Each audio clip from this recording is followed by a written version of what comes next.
This is Writer Life, a podcast about writing, life, coffee and conversation with Rob and John Morgan.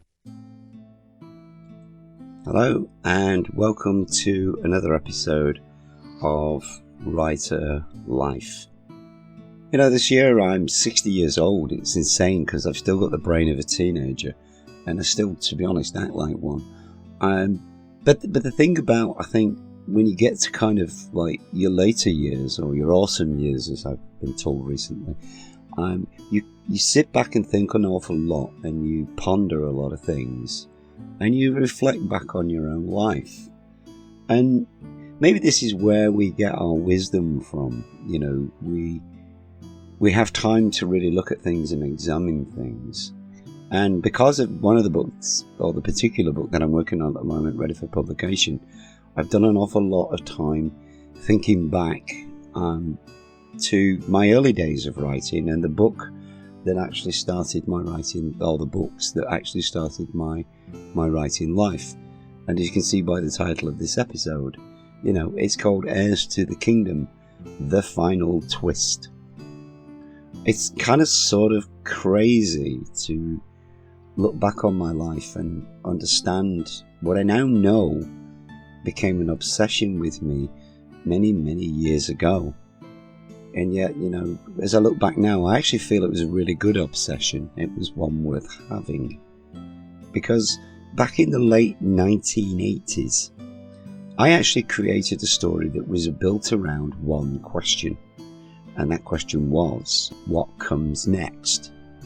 It came at the end of reading the story of King Arthur and the Knights of the Round Table to someone. And there's a passage that's at the end of the book which states, you know, one day when the world needs him, King Arthur will return to bring peace and stability once again to the whole of the country. You know, one can only speculate, but I loved this story so much as a boy. I really wanted to know how the legend of Arthur could actually return, and if he did, what form would he take?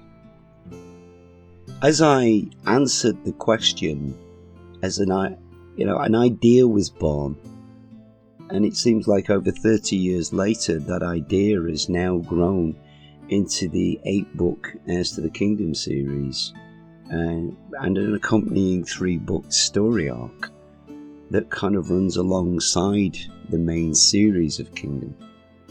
I talk of what I now see as my own particular fantasy epic, Heirs to the Kingdom, and the accompanying story which I loosely titled Of the Ravens of Berengar.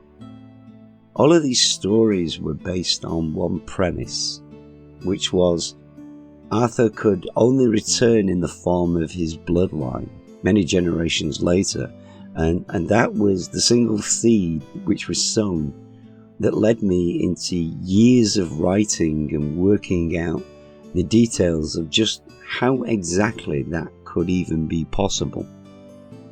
You know, for many years the idea of the story kind of expanded and grew in my mind, and I started to make notes and write small little passages, and I also created drawings such as floor plans and even tactical maneuvers for all of the characters. I looked into ways in which the world could be in such a dire need that it needed a king's return. And I started to understand that in order to do that, the world as we know it had to come to an end. It was not something a king could do alone. And so I took other aspects of some of the great myths and legends of our past, and I brought their bloodlines back to life.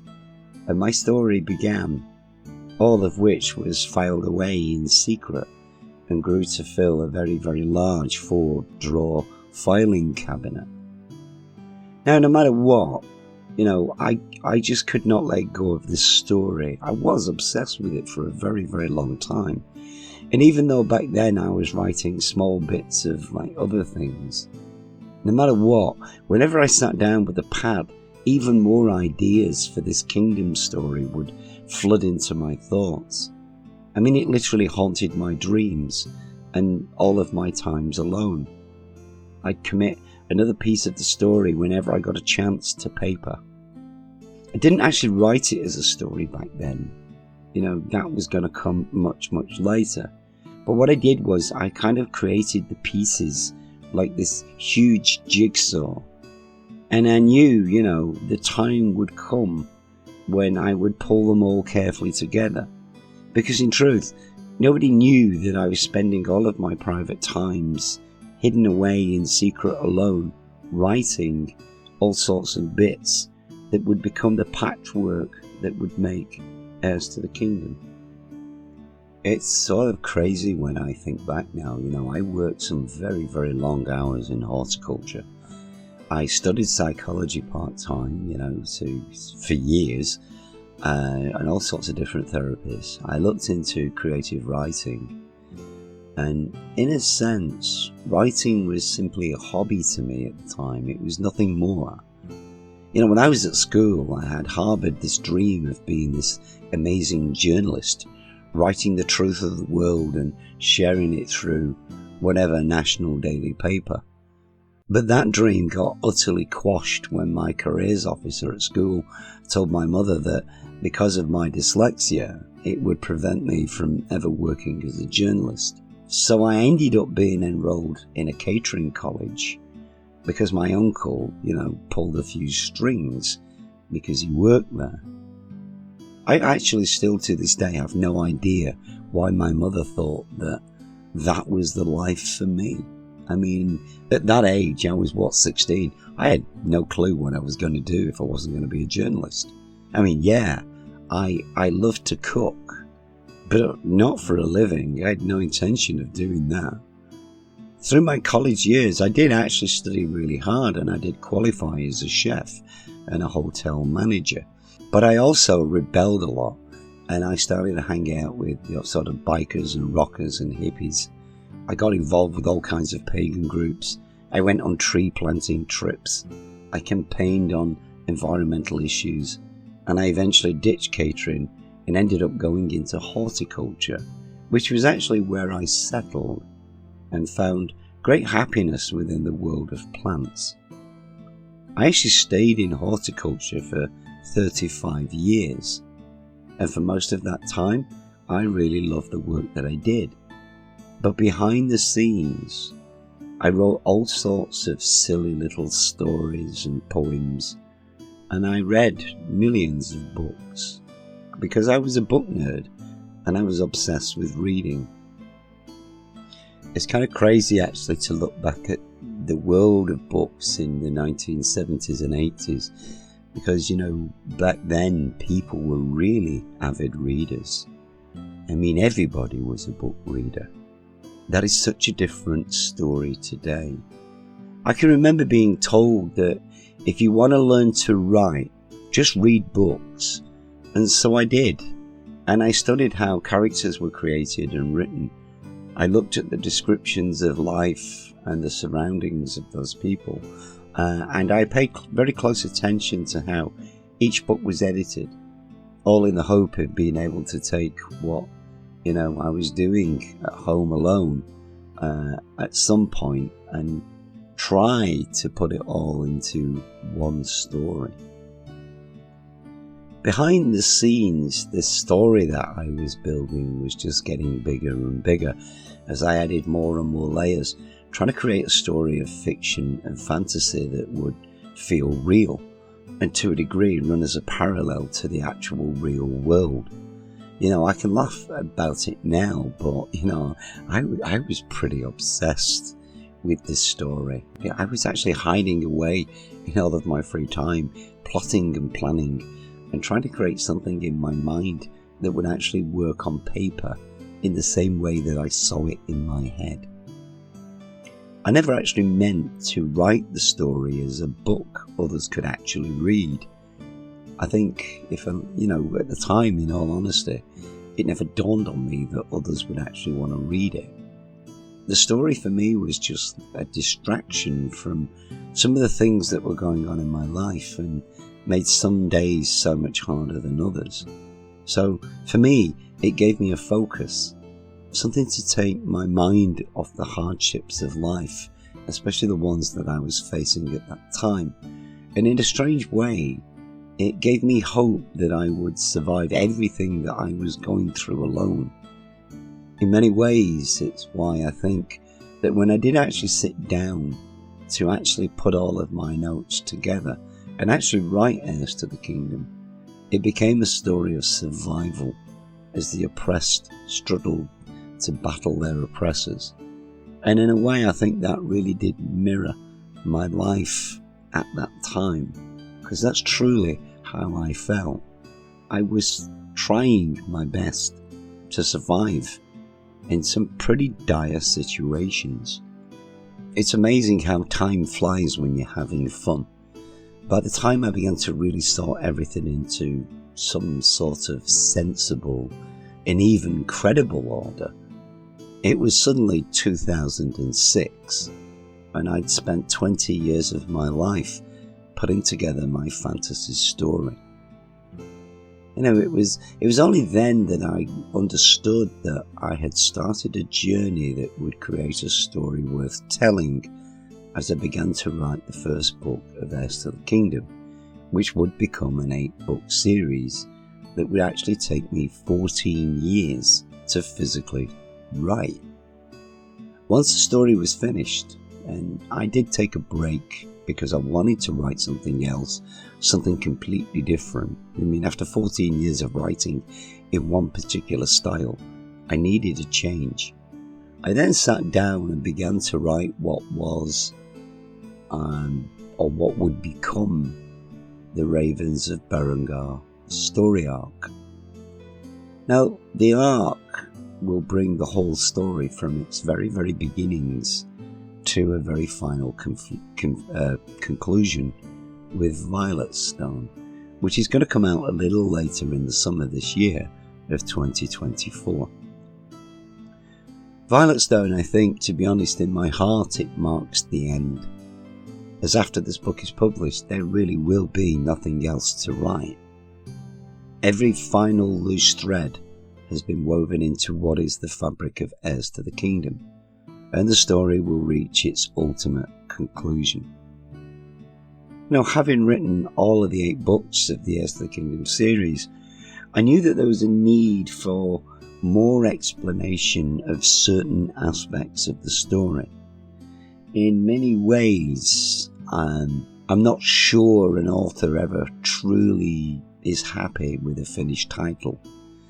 But with deadlines and promotions, a decision had to be made in order to supply the demand to the readers.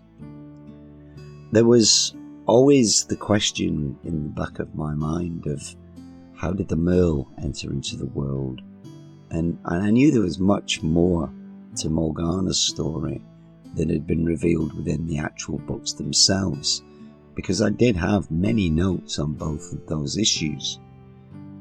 The biggest problem was always, at what point do you go off on a tangent within one of the books and then add in all of what is needed to cover those bases? And the simple truth was, in order to keep the page counts down of each book and keep them balanced, there really was actually no extra room without sacrificing other very important aspects of the story. By the time that I reached the 5th book of the series, I knew at that point the series had to be expanded. But in truth, I was not really well known enough to create an even larger series, as I did not have the sales at that time to justify writing even more. That was the time when I realised removing the Merle creation and Morgana's truth and using small aspects of the series to paint a rough picture of what had occurred was actually enough to get the point across. I kind of also hit a writing brick wall, as another factor in my life had a very huge impact on me, which was I had people around me telling me that the series was far too big and I had to end it with the 5th book. What followed was an internal fight inside my head that was to last for well over a year as I struggled to write the rest of the series. I had people nagging at me, telling me nobody reads that many books in a series anymore, which clashed with my own life and my own beliefs, because as a fantasy reader myself, I'd read far more books than 5 in a series. But my head was caught in this turmoil, and I could not think straight, and the whole project came to a sudden grinding halt. Now, I know now I should have just ignored those people who felt that they knew better than me and continued on following my own concept of the story and simply doing what I'd always planned. Because I had no shortage of notes but due to what felt like endless negative comments about the size of the series, I tried to start scaling it down and edit aspects out. But no matter how hard I tried to cut back, it left the story lifeless and lacking. So I was stuck at this dead end. My frustrations and insecurities really started to grow, and I started to really lose faith in myself. And it kind of festered to this point where I couldn't even write a single sentence. Mentally, I ended up caught in a fight between it's my story and I want to tell it, and other people saying it's too big, no one will buy it. My only solace was note-making. I knew that there was a possibility of writing side stories, and I began to toy with that idea of taking the focus off certain characters and using them in a different way in different stories. I mean, after all, if it did not have Heirs to the Kingdom in the title, I could pretty much publish it in any sort of different format I wanted to. It was at that time, without really understanding why, I started to work on what would then become the story arc. I filled pads with notes, mainly in bullet points, and the order in which the stories of my characters would then unfold. And I isolated Branagh, who should have actually been in book 5. Ariel was penciled in for the final book, and I took Morgana's life, which eventually appeared in tiny little pieces throughout the rest of the series, and I detailed that down for some other project. The story arc became a series of questions that I wrote down on a pad, and below each question I would then write simple answers which could be expanded on when I started to write. If I go through the list, some of the things on the list, not all of it because it was a very extensive list, but just looking at some of the issues on the list, which I was doing the other day, I was asking questions like, who was Branagh and what was her relationship to Ariel? What caused the rift between Bridget and Rhiannon? What was Rhiannon's real goal? What was Victor really like, and why did he resist Uther? How did Morgana feel as a child? And did she really, really resent Arthur that much? And why did actually Arthur, why did he convert to Christianity? Why would Merlin teach somebody who was so dark and evil as Morgana? And how did Morgana as a human actually manage to trap all of the council all on her own? Where did Morgana's cloak come from? And why did Morgana use the name Faye to hide her family name? And of course, the obvious question was, how did Ariel survive the darkness to return to Florey? Now, if you've read Rise of the Raven and the Countess of Darkness, you will obviously know those questions have now been answered. And in a sense, that was how I took down the wall that I'd built in my mind. It was literally brick by brick, knowing I could write other books to add to a finished series as sort of full extra stories. It solved one problem and it gave me hope, because it took several months of focusing on the side stories to sort of elements of the series to actually free up my mind, as I completely ignored Heirs to the Kingdom. I can remember one night I sat with my wife and I talked about my frustrations for about the 100th time, and she simply told me, "Fuck what others think, Rob. This is your story. It's not theirs. Write what you know is the full story and see what happens. Even if the series tanks, I really love this story and I'm gonna read it forever. It felt like she just completely smashed through this wall in my brain, and all I could see was daylight. And suddenly, my creative abilities came flooding back. What I'd written and was supposed to be book 5, I canned it, I deleted it, and I started to write a brand new book. But before I did that, I took what I'd already written and I started on book 1, page 1, and I reread the first 4 books. I think in a way I'd forgotten the basics and strayed by listening to others. And so I went right back to those basics and started to write again.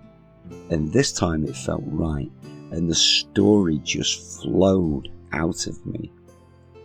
Actually, it flowed a little bit too much, as I sat for months building the story focused on writing and hammered out each page, paying no attention to page counts, and just living with my characters as they fought their way forward through adversity to reach their goal.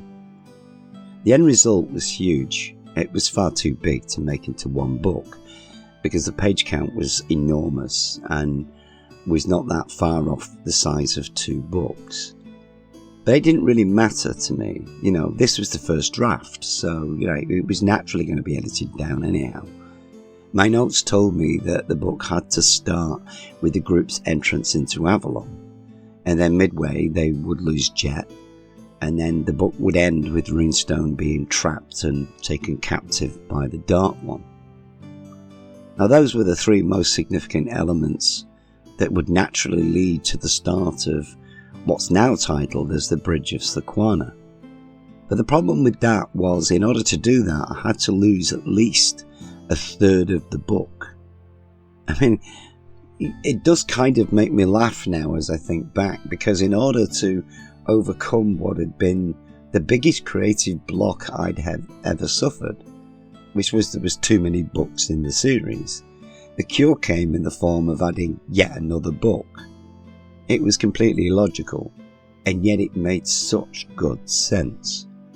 Again, I've heard so many times that actually when it comes to writing, there are no rules. There is only one rule: write it. And that I think really applies at this point. Because, Heirs of the Kingdom was actually only ever meant to be 7 books. And now suddenly it was going to be 8. I ended the 5th book with the loss of Jet.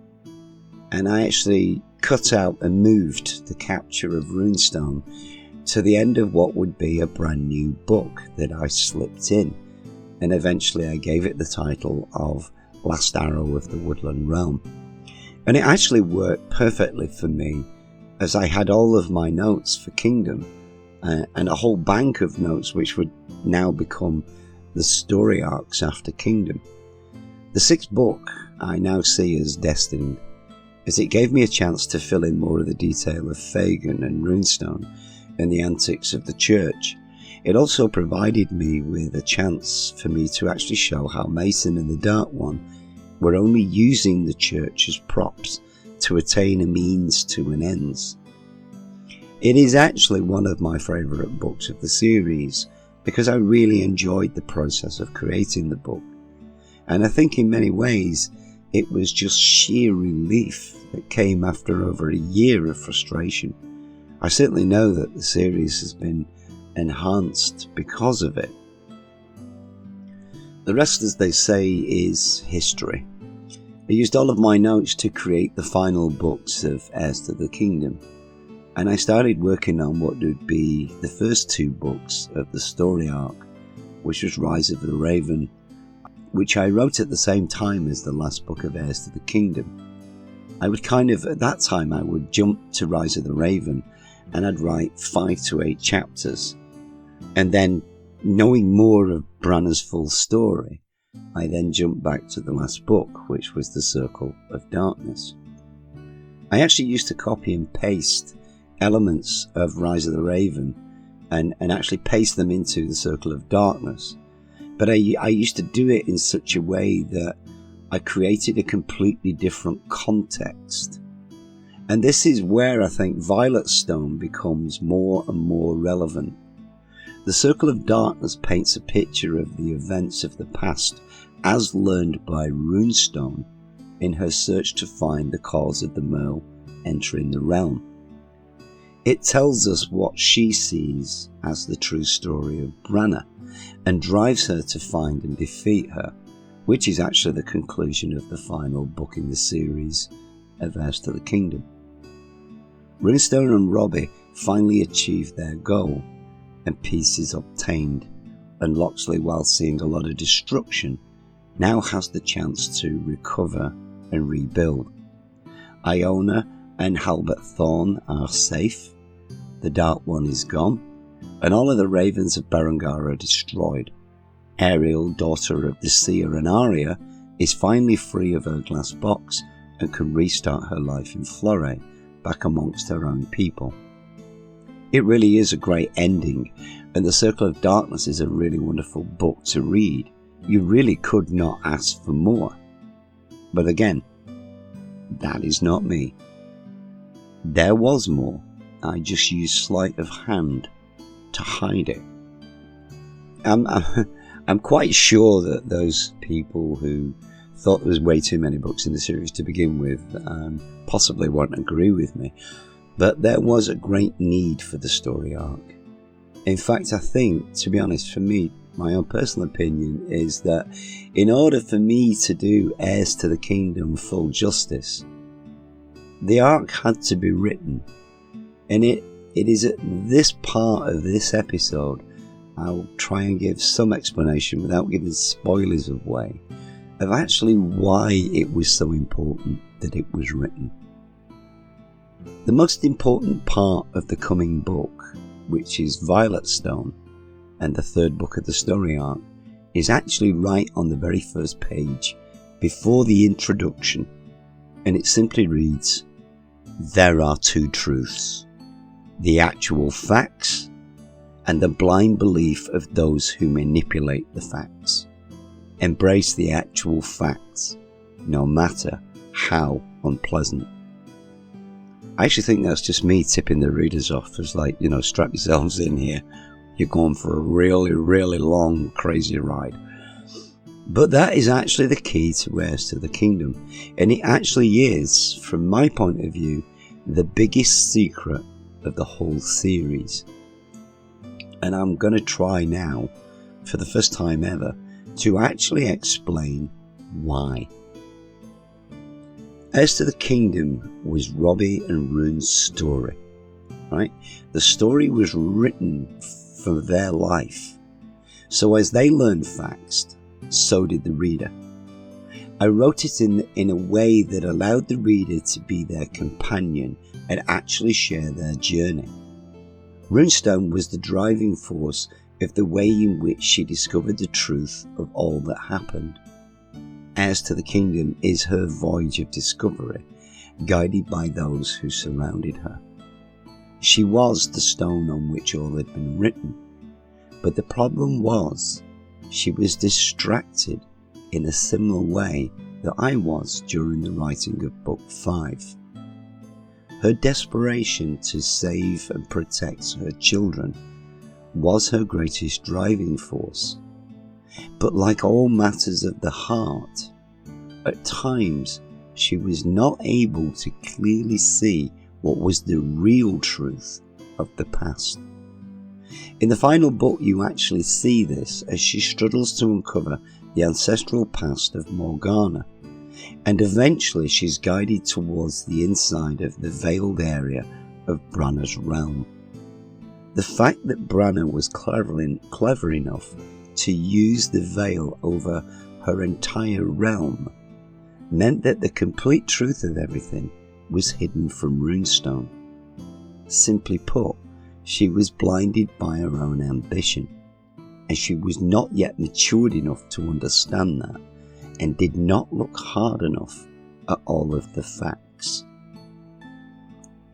Rise of the Raven reveals this, as it follows Branna out of Avalon and into Saxony, where she meets up with Berengar and eventually builds her castle and hides it within a circle of darkness.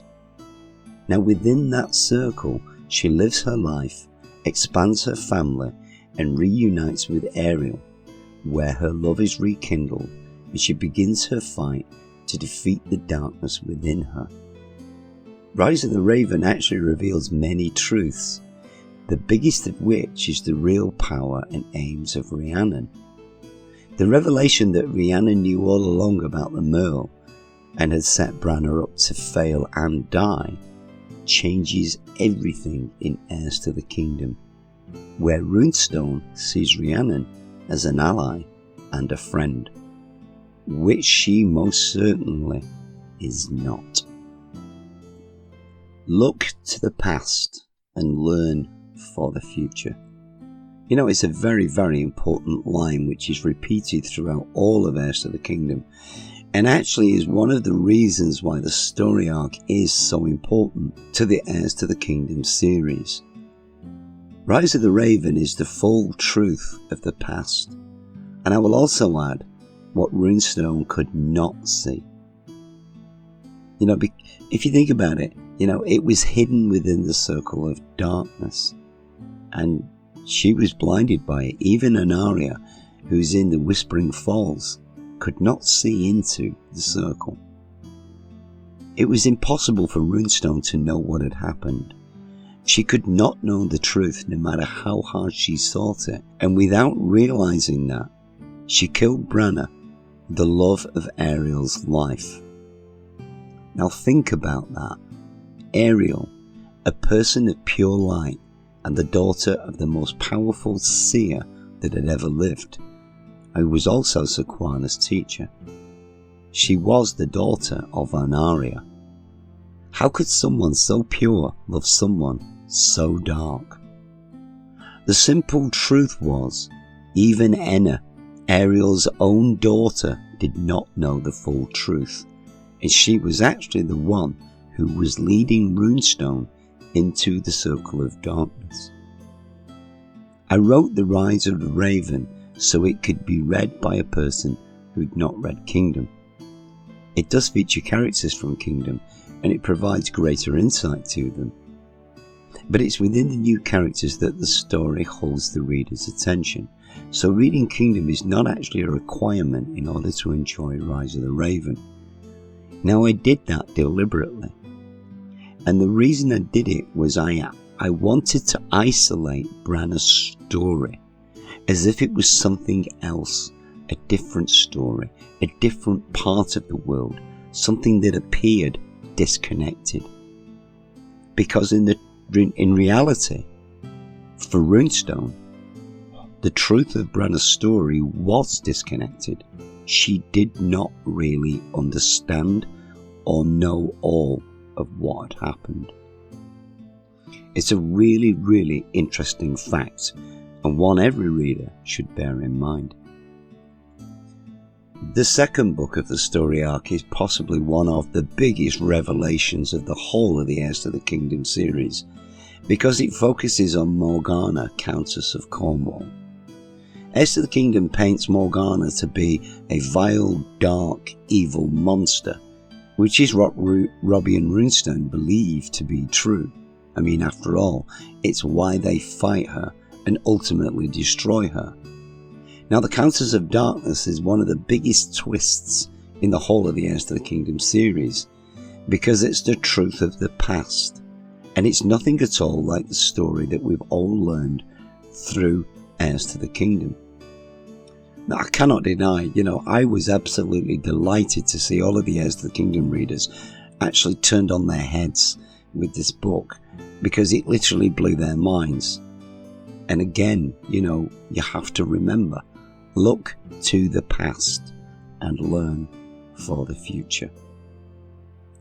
I've been given a huge amount of credit for the writing of Hans Cottage, which is a story very, very close to my heart, and a story I love dearly and really, really enjoyed putting together. Now, many say that it's the best book I've published to date, and that, that's been really, really wonderful to to see, just to see such love given to something I've written. But I cannot deny, in my mind, The Countess of Darkness is the best book I've written to date, simply because of the deep, dark, rich beauty of what actually is a very, very heartbreaking tragedy of a story. Morgana's story is a rich tapestry of deep sadness and joy as she ventures out alone to discover her roots. And she's filled with the loss and despair of losing her father at a very early age. She struggles to learn the powers of the white lines, but such is her determination, she pushes herself and she fights her way forward to discover the truth of the white lines, understand it and use it and reach all of her goals. Her journey takes her through every single emotion as she sees her rage and anger turn towards protection and good.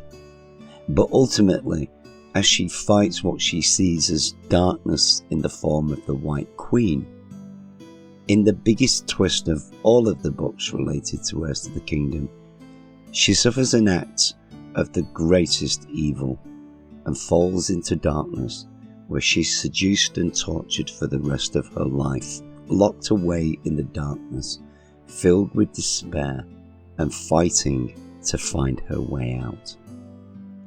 I really do feel there is a wonderful beauty to this story and some really heartwarming and touching moments. For my part as the author, and always knowing her fate to come, I wrote this book with great love and admiration, for I believe no matter what Kingdom holds, Morgana actually deserved it. In Kingdom, she is the Dark One, a person so feared and hated that people are driven in terror from the mere sight of her. But even within that, there's a twist which will be revealed in Violet Stone. Some of my own personal favourite moments from this book, which I loved writing, were the moments she spent with Fagin, or, the caring behaviour of Merlin towards her. I loved writing Lot's tender love confession. And the part I really enjoyed the most was writing that very, very special moment towards the end of the book with Commander Stenlow, who in his own strange and caring way, he looked out for her, and she responded by giving him some good advice of how to find peace with his sister. They really were great moments to write, and I cannot deny they were some of my happiest times writing in all of the Heirs to the Kingdom series and the story arc. Heirs to the Kingdom, as I've stated, was the life of Robbie and Runestone. Rise of the Raven began the story of Branna and Ariel. In The Countess of Darkness, I continued Branna's story as she looked out for and cared for Morgana, who was actually the main character of the book. The whole point of the story arc, and why I chose to separate it from Heirs to the Kingdom, was that it allowed me to tell the full story of the life of Branna and Ariel, because they are actually the main focus of the books. And, they started out in the first book together. They were then separated as Ariel was locked in her glass book for the second book, which led to the final book of the story arc, and the reason it was actually 3 books long. The final book is the story arc of Violet Stone, which is soon to be published, and why this episode is being built around the Heirs to the Kingdom and the story arc. The final book will complete the arc story, and we will see Ariel, who is then forced to face her life alone once she's returned back to Florey without Branna. The first 2 books of the story arc are focused on what happened before Heirs to the Kingdom even began, and the arc to a degree is a forerunner to Kingdom. But the final book is set after Heirs to the Kingdom. It's actually set 18 years later than the Circle of Darkness. Violet Stone is the point where the arc meets Kingdom. and the whole series and arc just become one huge story. It is, in my mind, the final topping of the cake, and I wrote it so that I could finally bring an end to what has now been 18 years of continuous writing of these characters. I know people don't want to hear it, but Violet Stone is where I'm going to stop. The way I see it, there are 8 Heirs to the Kingdom books. There are 3 story arc books, and actually I also have the Violet Bowman's Tale, the Tanker Tale, and also When Jade Does Christmas, which will more than likely end up at some point in the future in one book. I think it's enough, and today I see all that I've written as a large fantasy epic tale that has taken up a huge happy part of my life. For me, the real joy is in the creation of these kinds of stories. I mean, all writers hope they sell and lots of people want to read them, but at the end of the day, that's down to fate, and it's not happened yet. I do know that there are some fans out there that are disappointed that Kingdom will end here. I know a lot of you wanted me to write White Circle, but again, as I've said before in other podcasts and in some of my blogs, there was no point writing the story of Gwendolyn, because if you read the story arc and you read all of the Heirs to the Kingdom books, you'll know her story. There really is nothing else to write. So, to move on towards the end, what should the readers actually expect from Violet Stone? Which is, I feel, for you, probably the biggest burning question of the moment. As I've already stated, the final book takes Ariel into a new life alone without Branna. Morgana is gone, and Locksley is now at peace. And after 18 years, all of the dust has settled.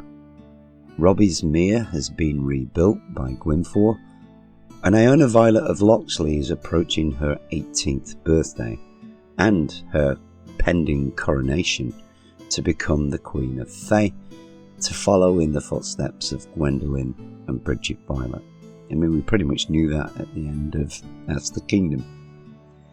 I mean, this is obviously Iona's story, and like her parents before her, she's going to be set a task before being crowned. Now, it's an important task, and it's one every queen has undertaken, and it's set for her by Ariel, who is now working alongside Sapphire to train her for the role of queen. Violet Stone is the tale of Iona's journey and the trials that she faces to grow and understand what it's like to rule and have actually the powers of a queen. The reader will follow her journey as she interacts with Ariel and learns important lessons which will ultimately answer one burning question, which is, at the heart of all of Iona's self-doubt, which is, what kind of a queen will I be? If you look back to The Bowman of Locksley, which is the very first book in the Kingdom series, and you remember Runestone on the journey at the start of seeking out the heirs, Runestone becomes very paranoid and very insecure as her powers start to come.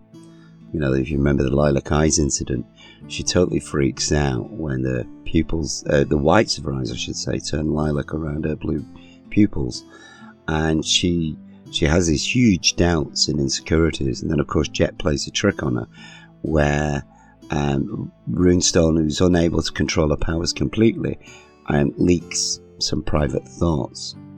Well, if you think about that, Iona is no different. She's 18. She's insecure. She's going to have to leave Locksley and go to live in Florey. And, she's worrying and she doubts herself, which is the reason why she's set this task. And in order to make it the journey easier for her, she has a lot of help and she gets a lot of great advice from her mother. And the story has got a lot of old characters in it, which I've absolutely loved going back to and rewriting, I won't deny. I know a good few of you will be really pleased to see how all of those characters are doing, Stephanie is now a member of the White Lines, and she's adopted the name as Merlin's replacement of Mother Whiteline. Fagan's going to pop up, as do Alice and Una, and a good few of the specialists. I felt it'd be wrong not to include Trine, who returns to speak English badly after living back in her home of Morbihan for 18 years and speaking continuously French. Opal shows up, but I'm pretty much sure all of you absolutely expect her to do so, as does Gwynfor, who will get yet another wonderful holiday. And Beatty's there, somewhat older and wiser, to welcome home Ariel. The highlight for this book has to be the children, who are all new characters who weave through the whole story, and I'm sure you will really love Rune and Jade's kids. Jet and Rafe have a daughter who is without doubt far more trouble than her mother, and Rune absolutely adores her, and Robbie lives in fear of her. I know all of you will smile as you watch them run wild around Loxley and Robbie'smere. This book will reveal the full understanding of Opal's prediction, which was actually the very first page of book 1 in Heirs to the Kingdom. It's always had a double meaning, so when you finally see how sharp her ability to watch was, for Opal it appears she knew far more than the others ever realised. The White Lord features a lot more in this book, and one of the best twists of this story is the truth behind why Gwendolyn watches all of the different worlds created by the ruling council and what they are really there for. There's going to be some tears, but there'll be a lot of bursts of laughter, and as always a lot of twists and turns, because nothing is ever as it first appears in the many realms. You will get to spend a good amount of time in Florey, and there is some time in the Forest of Time as well as in Avalon. You'll find out why Una decided to spend most of her time in Avalon and not return back to Loxley. And a lot more will be revealed about Branna before she actually came to Avalon, and how Rhiannon ruled from behind her own lies. So there's a lot happening in this story, and we get to understand things like why Billy had a barked face, and I mean the real reason of what Hearn really meant at Robbie and Runestone's wedding. You're going to see the sinister truth of Morgan's Black Book and what happened to Ursula, and why Raven Merle was in Loxley Woods at the end of Book 8, looking for the shard of the Star of the Merle. I mean, it's all pretty exciting stuff, and what my wife now considers to be the ultimate Heirs to the Kingdom story. So there really is plenty still to come and look forward to. The actual manuscript at this point in time of recording has gone through the final proofing, and there are a few things to change, and the next stage will be formatting ready for a test print. So you can all get ready for the final book of the story arc, which I hope all of you are going to really enjoy. Violet Stone is being pitched by VCP for early mid-June to, by which time I think I will probably be already working on the 5th book of the Curial Chronicles, which should be published closer to Christmas this year, as well as some other things that I'm writing that's brand new stuff, and I am currently involved very deeply with that. So from me as a writer, there really is a lot more to come. Heirs to the Kingdom, as Alberlin would say, has now come full white circle. And so I'm going to leave you with that and just let you think about it and ponder it, and try and work out what Opal really meant when she told everybody to look to the future.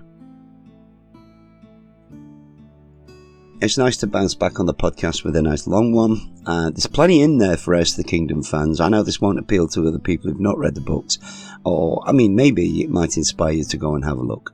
I hope so, because 18 years of work. There's a lot gone into it, and I do believe it's a fantasy story worth reading. But I'm the author, so you can't trust me because I'm totally biased. I'll be back next week with something else. They are kind of hit and miss at the moment. They may come out Tuesday, Wednesday, Thursday, or Friday. I am on a very heavy writing and editing schedule to get this book out. So, I'm trying to get the podcast recorded in between all of that, as well as doing all the many other things I do as part of VCP. But I'll be back next week with something that hopefully will intrigue you, inspire you, or make you think. Until such time, I shall see you next week. Thank you for listening in, and goodbye. Thanks for listening to the Writer Life podcast. If you have enjoyed this episode, or there are areas of Robin's stories you would like him to discuss, please add your thoughts and questions in the comments, and we will include them in a future episode. You can follow Robin on all his social media links, which you will find listed below, and please, like and subscribe to this channel, so you get the latest notifications when he posts. All Robin's books are available in digital and print formats to purchase or download through all online book sales sites.